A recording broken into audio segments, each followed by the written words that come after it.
Hey, everybody. One of the common questions, probably the most common question I get, especially for people after they've been a podcast guest, they'll start to say, wow, I love doing this. I want to have my own podcast. Can you help me start my own podcast? And I'm like, listen, I've been on over 1,200 podcast interviews, but I still don't have a podcast. That's like asking your dentist, can you help me do my knee surgery? Well, she probably could, but better to introduce you to an expert. And one of the people that I always introduce people to is my friend, Joe Sanok, not just because he's another Michigander, but really because he understands the podcasting from the business side, from the strategy side, and the technical side. He's the host of The Practice of the Practice, a great podcast out there, and the founder of the Podcast Launch School. So, Joe, welcome to Radical Collaboration. Tom, it's always fun to hang out with you. I'm so glad that we get to do this on a Friday. This is fun. Well, the only way this could be better. So I'm down in Kalamazoo, Michigan. Joe's up in Traverse City, Michigan. That's where everybody in Michigan wants to be over the summer. So it sure is. Yeah, we're 2 blocks from one body of water. We're 2 blocks from another body of water. So yeah, we love it here. And it just proves that you can do podcasting from anywhere. So I gave a little bit of background, but can you give more background on your story of what brought you here to be really a podcasting expert? Yeah, it's unexpected. I was raised by a school psychologist and a school nurse. My in-laws were both in the school system. And so my entire story was work hard, get good grades, and someone will bless you and hire you. The idea of being an entrepreneur was nowhere at all kind of on my map. So I really had a traditional kind of college education, went to grad school, got licensed as a counselor and a psychologist, started working in your kind of typical jobs, community mental health, and eventually got kind of bit by the private practice bug. And I started a private practice on the side, and just really as a way to pay off student loan debt. Make a few $1,000s here and put that on the student loan debt or pay for a vacation or something. And really started to see that business start to grow unexpectedly. But there wasn't a whole lot of resources out there for counselors in private practice. So I started a podcast just really to be a co-learner, to say, hey, I read guerrilla marketing. This is what I learned from it. I read, the E-Myth. So this is what I learned from it and how I'm applying it. But at the time, there were no podcasts specifically for private practitioners. And so it attracted a lot of counselors, coaches, psychologists, chiropractors, dentists, people that said, I want to do my private practice a little bit differently. And as I watched my audience grow and they would level up and they'd be hiring people, a lot of those owners were saying, I want to do something bigger than just kind of private practice. And so we started this branch a few years ago of helping people with their big ideas. And initially it was all around just, I'm gonna help you do a mastermind, gonna help you kind of get these things going. But over and over, the people that I saw that sped up their success the fastest and made the most money were the people that started with a podcast. And so about 18 months ago, as we dug into the research, we actually decided that we weren't gonna help people with a big idea unless they were gonna start a podcast, because podcasting is just so powerful in regards to launching a business quickly, especially when you're going from one-on-one to maybe going more national, that we just decided we're going to start training people. And so now we do done-for-you podcast launches. And just about a month ago, we launched Podcast Launch School to really walk people through the process of how you do it right to make some money off of it and to help your audience. And I love that because you start with like, what's your big idea? What do you want to do with this? Gary Vaynerchuk got a lot of respect for the guy, but when he comes out and says, everyone should have a podcast, I just look at that and it's like, why? Not only asking him why, but asking the person why. I've often said that, doing a podcast, well, it looks easy. But anybody that has ever says it's easy has either never done it or never done it well. There's a lot that goes into that. And I think that's part of the reason that, we see pod fade, right? The majority of podcasts that die within the first 10 episodes because they don't have that why. Once it stops being fun, it's like, well, I'm not going to do it anymore. So I love that you start with that big idea. What other things should people be thinking of as they go through, as opposed to, hey, I'm going to record an episode this weekend and I'm going to launch my podcast next week? Well, and I think that you touch on something really important, and that's Do you have something to say, or do you just want to say something? And so, if you're someone that just is like, I just want to talk. If you want to talk about your lunch, like, is that really the impact that you want to have? And so we often say to people, fall in love with the pain and the people before you pitch a product. And so really just saying, like, what is this difference that I want to create through my podcast, and how can I take people on that journey? In fact, we actually recommend people don't even launch their podcast unless they have 10 episodes already recorded. Now, I know other people kind of debate with that and say, well, then you're not as agile.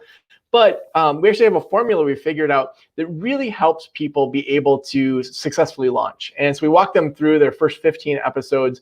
You want to have at least 10 of those recorded. So on day one, you can launch 5. And then for 5 weeks, you can have them released weekly without worrying about getting new episodes out there. So to your question, Tom, a couple other things is really thinking through the pain that your ideal listener is going through, and then the transformation you offer. And when you think about anything you buy, whether it's groceries or a vacation or a Zoom account, whatever it is there's a pain there. And so even if you upgrade from, say, a free Zoom account to a paid one, or a free StreamYard account to a paid one, or any of these services, there's something there that's a pain, and you want to overcome that. So you want to do better quality Facebook Lives. And so when you start thinking about what's that pain and transformation I'm offering, it really opens things up for you to say, okay, what am I doing here? And so then we actually teach people to start with creating an email course. And so we have a 9-part formula that if we want to dig into that, Tom, we can. But it really kind of walks people through kind of solidifying your message before you even start the podcast.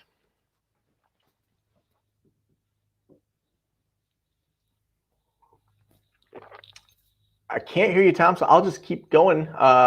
So the email course, when we think through that, we really want to start there because it helps you solidify your message in a number of ways. And so what we often recommend is that your first 3 emails really focus on how has society set people up for failure? So for example, I work with a lot of therapists, psychologists, counselors, coaches. So say there's a coach out there, and their focus are women transitioning out of being a stay-at-home mom. So that's my wife. She's transitioning out of being a stay-at-home mom. So how has society set her up for failure in a number of ways? Well, they maybe haven't valued that work. Also, she's not been able to be in the workforce as much as maybe she was before. She's lost some of those connections. So kind of normalizing the pain. We then have 3 more emails that we suggest that people write that are kind of quick wins. And so you're building that trust with that person. So taking that stay-at-home mom example, it might be, here's a way to schedule this week to set aside time for yourself to really focus on what you want to do next. And then the last 3 emails, we suggest that you really kind of have 3 long-term habits that someone is developing over time. So now you have this great opt-in that you've created. You now know kind of start to finish where they're going to go. And then you can go back and create the front-end PDF that goes with it. And you really kind of understand the user journey. And now you can go start recording your first couple of podcasts.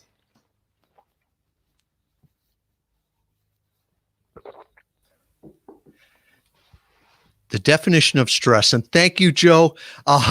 As you were talking, my wireless mouse went dead. And I'm like, I can't click back onto this. So I plugged it in I figured I'll just keep rolling with it. Tom usually knows his stuff and something's probably going on. So never let him see you sweat, nothing. Never let him see you cry. So that is awesome there. So, and I love the examples that you were giving with that.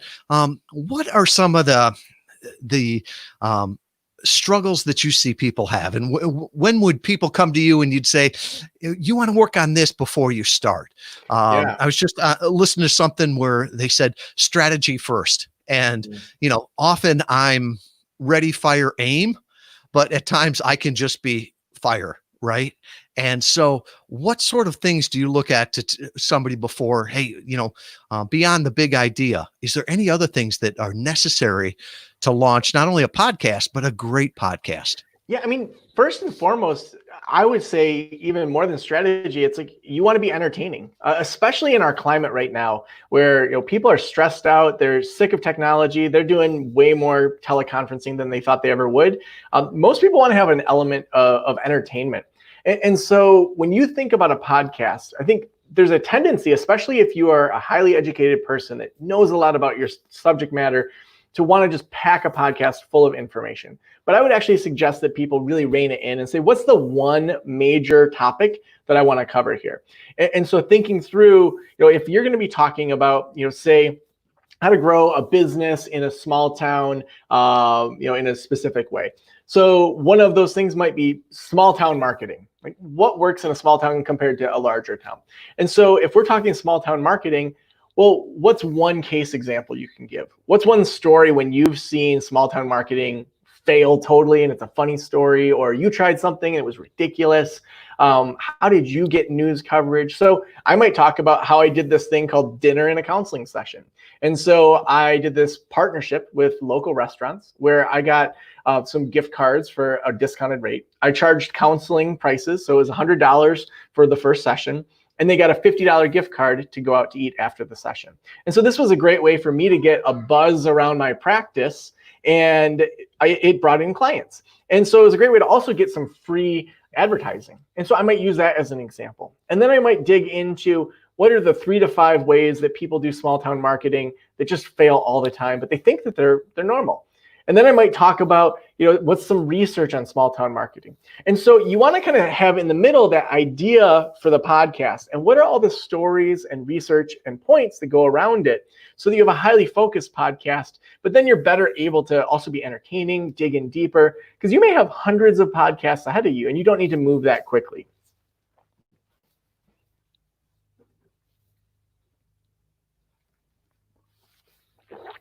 So also, I would say you want to dig into just who are the types of experts that you want on your show. So for your first 5 shows, we usually recommend that we're going to just have those be kind of the pillars of your podcast. So your first 5 are really establishing what are those things that I'm going to kind of talk about forever. So if it's a small town marketing podcast, you might have what is small town marketing. You might have, what are different aspects of it? So technology. It might be, how to reinvest within small town marketing. And so as we kind of make up this, podcast, the small town marketing podcast, we want to have those first 5 episodes be solo shows where you really demonstrate your expertise.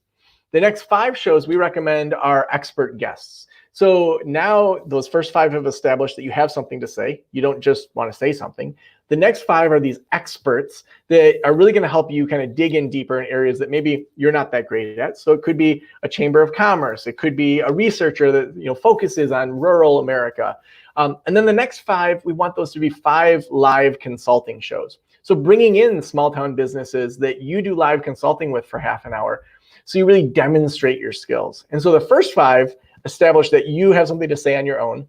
The next 5 positions you with experts around you. And then the next 5 show that you actually have something that you can contribute. You can help people grow in a way that maybe they weren't able to grow outside of working with you. So then the listener can picture themselves being able to actually see themselves consulting with you. Wow, I should join his mastermind group. I should join her membership community or her e-course or go to that webinar, whatever the call to action is, because they hear this random small town America person learn a lot about marketing in just a half-hour podcast interview. And your personality comes through. And I think that's so important because I think today we need better customers, not just more customers. And, I always say that certain people will love you, certain people will loathe you. That's okay. I'm not going to change after 50 some years. So with that, letting that come out. And I think that's important so that people, really get to know who you are and build that brand, because that's what's going to differentiate you on that. 100%. I mean, I think the more that you push people away, the better, because then you haven't wasted their time or your own. Because if I attracted a whole bunch of people that weren't a good fit to work with me and they listen to 20 podcasts and they think, oh, I really want to work with him. And then they talk to me and they're like, oh, he doesn't match me at all. Like that doesn't serve anybody. And so I really encourage people, if there's areas that they want to take a stand on, that they really take a stand on those things. And so for me, early on in my podcast, I was really pushing private pay counseling. And so instead of insurance-based counseling, that people pay privately, and then that person as a client goes to their insurance company to try to get reimbursement. So that allowed me to then position myself as focusing on marketing, on quality of services, on being able to level up and set your own rates instead of having insurance companies do that. And it attracted a clientele to me that could charge $150, $200, $300 an hour instead of the typical counseling rates of $72 a session. And so it positioned me differently by saying, here's the line I'm going to hold for a while. And then as I attracted more people that added insurance as part of it, then we had arms that supported those people. We were able to develop a spectrum of services to actually have the podcast feed into a number of those different services. Well, and it's interesting because you attract the right people, but you also repel the right people. And just I was thinking of putting this picture up there, but I'm like, no, it's more embarrassing to me than it is you. Joe and I knew each other through podcasting long before we ever met in real life. You were up there with the TEDx event up in Traverse City. And I think that's the first time that I drove up there. You were there, then came down. Yes, we both did a triathlon last year. And you kicked my butt. Well done. Neither one of us drowned. That was the biggest thing. But it was so funny that I remember later on somebody said, that we both knew from the podcasting community. It's like, I should introduce you to Tom Schwab. And it's like, no, we already know each other. Tom Karen stayed at my house. Like I know that's right. Yeah. So yeah. I think that's an amazing part too, on as a podcast host or guest, the relationships that you build, and the people that feel like they know you, even though they might have no idea how tall you are. Right. That is always funny to meet people, after you've seen them on the screen for a while. It's like, you're way taller or shorter than I pictured you being. And it's interesting because I recently got a book deal with HarperCollins. And one of the biggest things that was a determiner as I talked to them about that book deal was the podcast, that I was producing regular content, that I had connections with all of these authors, all of these podcasters. They were able to look through the past 400 episodes and see, wow, he's interviewed people like Daniel Pink and, Rob Bell and other names that mattered to them. And it may not matter as much to my audience, but to them that those names really mattered. And so I think it just positions you in a way that you're better able to not only increase your income, but also your influence and your impact. Yeah. And one of the things that has struck me as this whole conversation, at no point have we started out with, what kind of microphone do you use? Right. We don't even get to that till I think module 3 or 4 in podcast launch school. Because if someone can't say, why do I want to start a podcast? It's like, don't even worry about that. Like, you maybe shouldn't start a podcast.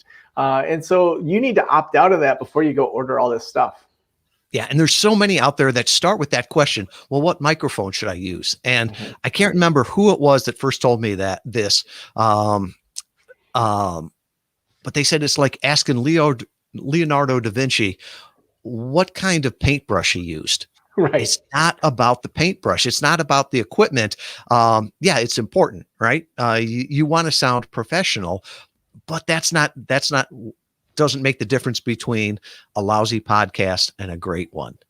Totally. And I think there's just some basics of sound, like making sure that, you don't have a bunch of ambient noise, but after that, the microphone discussion to me is not at all the most important thing, because someone can have a great microphone and then have a lousy podcast. And it's like, you see these people that have $5,000 road bikes and they're terrible at biking, and they're like last in the pack. It's like, well, good for you that you have this fancy road bike, but you're not road biking, or even worse, it sits in their garage and they think they're a road biker.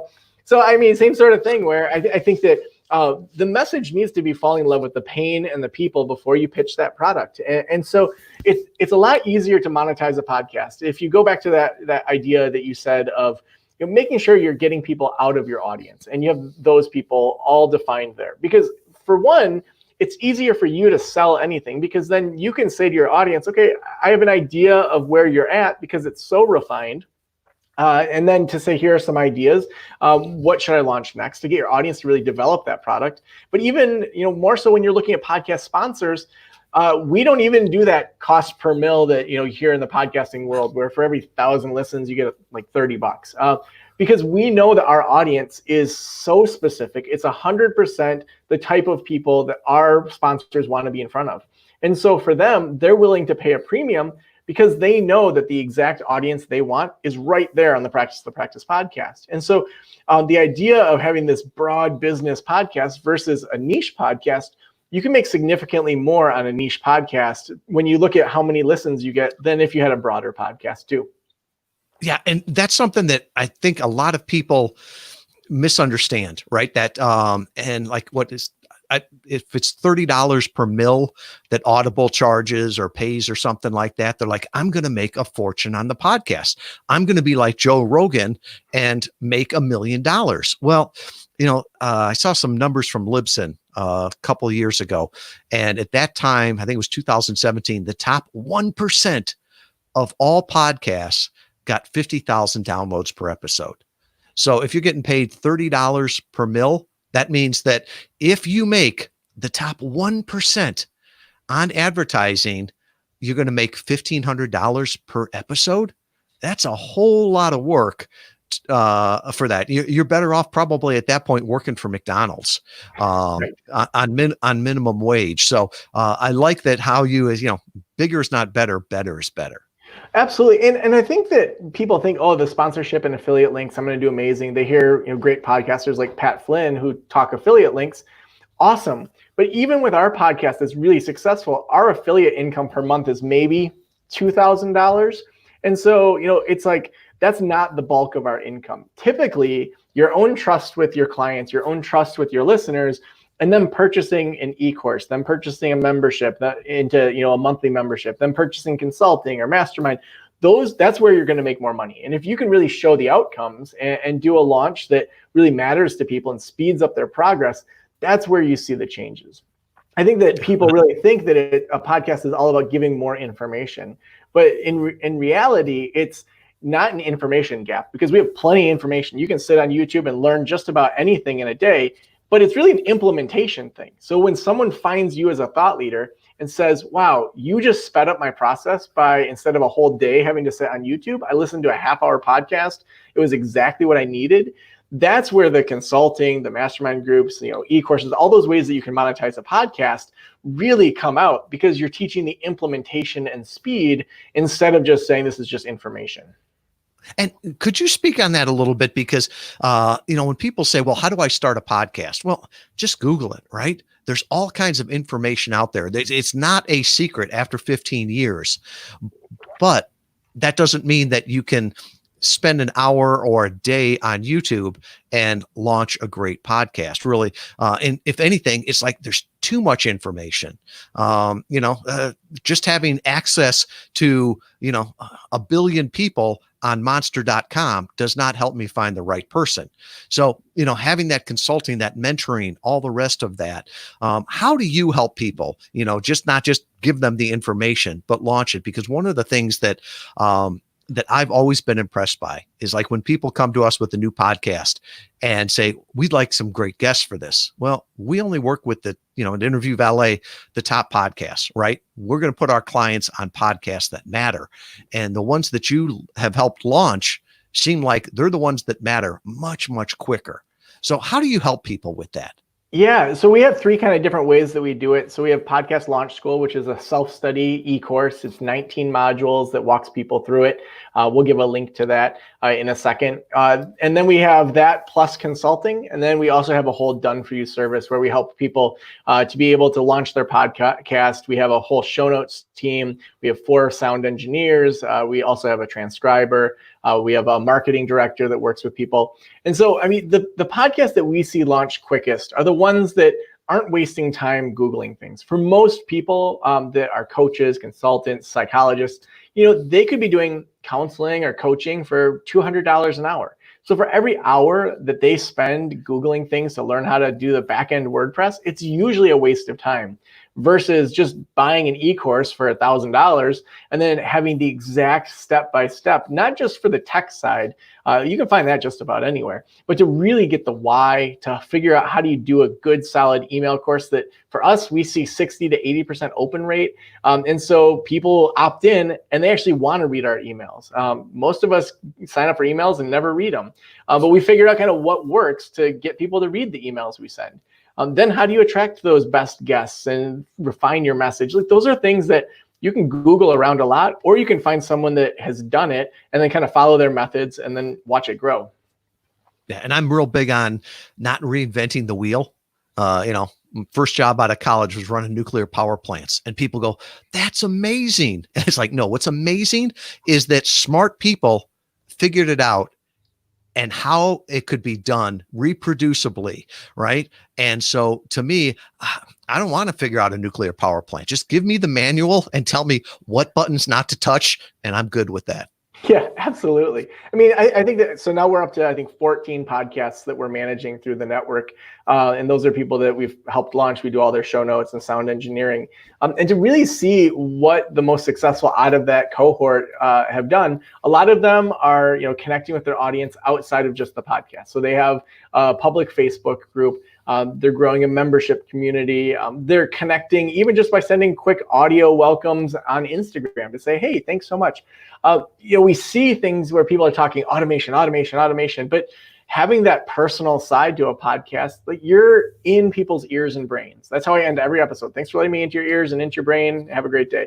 But it's like, it's so intimate that why would you just have all these automations? And so connecting with your most loyal people, even we recommend that when you get your first 100 people on your email list, to send out an email to people saying, hey, I'd love to chat with you for 15 to 20 minutes, schedule about 20 of those. Ask people, what's it been like to go through the pain of whatever you're addressing? Second, what kind of product do you wish that we would launch that would help you with that pain? And third, how much would you pay for it? Because then if they say, I just want a supportive membership community where I can, talk to you once a month in a group setting, that would be amazing. I'd pay $50 a month for access to that. Hey, if you get 10 people that do that and it takes you an hour a month, and that's $500 a month that you're making off of that for 1 hour. And so being able to just start to say, what is my kind of closest people on the inside? What do they want? And then being able to test it. If you say, email those 100 people and no one wants to talk to you, you've got a problem with engagement. So don't go launch a product, engage.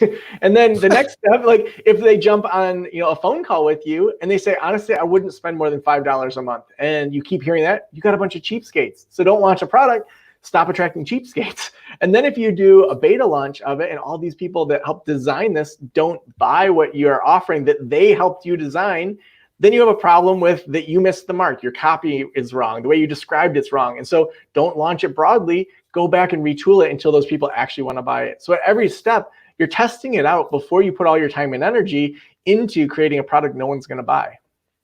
And I love how you focus on the connection, right? One of our core values at Interview Valet is, in this digital age of automation, it's the personal touch that makes the difference. And as you were talking about that, I was thinking, exposure brings opportunity. And another great Michigander podcaster, Joe Sanok, right?